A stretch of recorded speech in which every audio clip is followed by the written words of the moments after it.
Part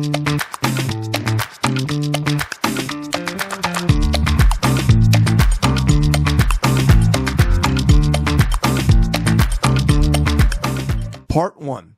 The air gauge check. Monitor the air gauges to build air pressure up to the governor cutoff, typically 120 to 140 psi. State the actual cutoff pressure for the vehicle. You will hear the purge. Part 2. The air leakage rate task. The leaks task.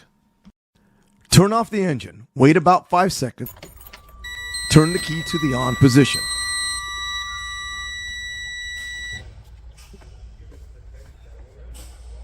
Push in both the tractor and trailer valves to supply air, the mustard and the ketchup. Wait for the air gauge to stabilize.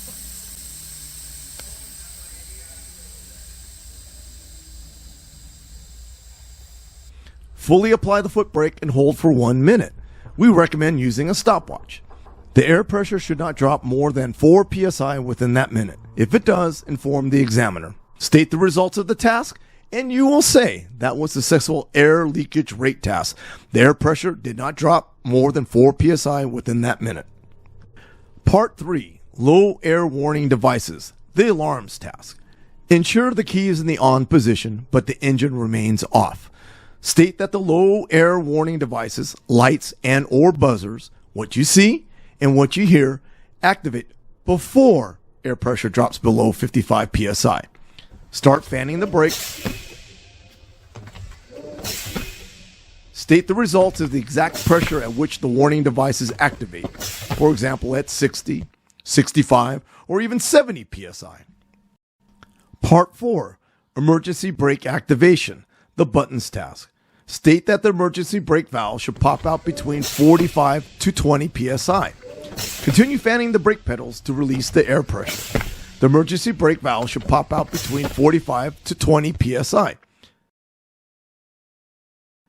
State the exact psi that the buttons popped out. Note, your air tanks are nearly empty. Perform another safe start and build air pressure into your tanks. This should take about 5 or so minutes. Do not waste time doing nothing. Move on to the rest of the in-cab inspection.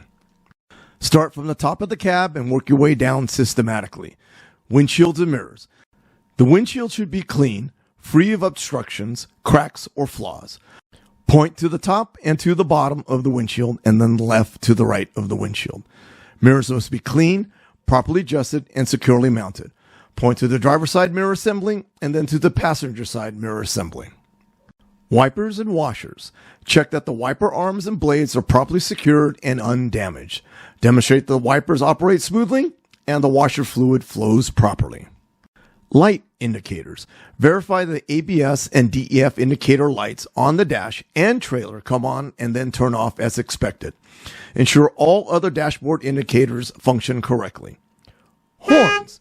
Ensure that both the air horn and electric or city horn are functional. Yes, that means pushing both of the horns. Then proceed down the steering shaft. The left and right turn signals and the high beam. Four-way flashers.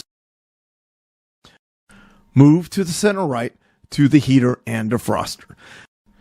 Describe and demonstrate the functionality of the heater and defroster. You must turn the dial to the heater and defroster settings. Lastly, the emergency equipment. Confirm the presence of 3 red reflective triangles, a properly charged and secured fire extinguisher, and spare fuses or circuit breakers. The triangles are typically located under the passenger seat, fire extinguisher underneath the driver's seat, and the spare fuses are in the bin above the driver.